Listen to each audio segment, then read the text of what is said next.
I'm Hallie Jackson in London, where pomp and protests are greeting President Trump before a Queen's tea tomorrow as the UK rolls out the red carpet, literally in front of Blenheim Palace. But outside it, I don't think he quite realises that people are against him. I think that those people, they like me a lot. A fire thrower now stepping into a political tinderbox with Theresa May's government disintegrating.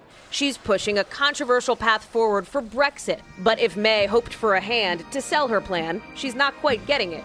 Late tonight, the president telling the Sun newspaper, I actually told Theresa May how to do it, but she didn't agree with it. She didn't listen to me. Foreign Secretary Jeremy Hunt replaced Boris Johnson, who resigned in protest over Brexit this week. Does President Trump need to come out and issue a more strong statement in support of Prime Minister May?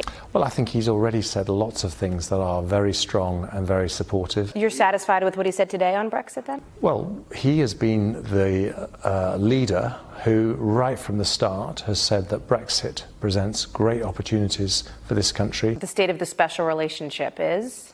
I think is a very healthy one. And that was on full display tonight. Two allies, hand in hand.